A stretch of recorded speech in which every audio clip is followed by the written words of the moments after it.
So this unboxing is Christina Soontornvat's The Last Mapmaker, and this is the newest middle grade book she released after her Caldecott winning Wish in the Dark, which I think that was her debut middle grade book. She also wrote All 13, which was the story about the cave rescue, the Thai boys soccer team, and that was a young adult book, and that won a ton of awards, including Newbery Honor, and it won like a information, and it might have won a YA book award too. I think it won a cyber honor. I can't quite remember. And this is by Candlewood Press, which also I believe is the publisher of Wish in the Dark. And here it looks like we have a strong girl character. And I don't know if it's like fantasy or based on a true story. So like let's find out.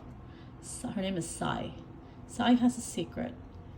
As assistant to Mangkon's most celebrated mapmaker, Pa Young Wang Yai, she plays the part of a well-bred young lady with a glittering future.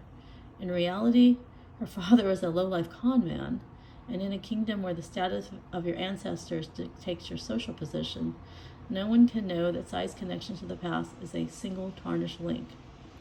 So when Sai is given an opportunity to join Pa Yun on an expedition to chart the southern seas, she jumps at her chance to sever that link and start a new life.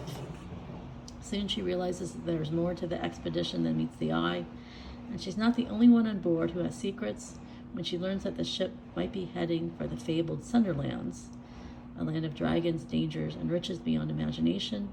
She has to decide exactly what she's willing to risk to chase after her dreams. So I'm not quite sure if this is kind of like Wish in the Dark, a story that's set in a, like a fantasy world, or if this is, historical fiction, but it has a fantasy feel to me, especially when they say dragon. So why don't we just read the first page, chapter 1, A Good Morning. I must have looked like all the other assistants standing in line for breakfast that morning at the Three Onions Cafe. We all wore the same starched white shirts, gray trousers, and stiff black cotton aprons with deep pockets.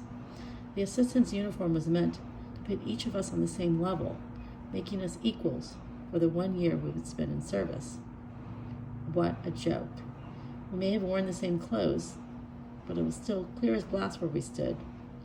We knew without asking who among us had carriages and who had to walk, whose mothers held important positions on this or that council, which of us had maids, and which of us had to clean their own bed pots. No one ever said anything, but we knew. Oh, it looks great.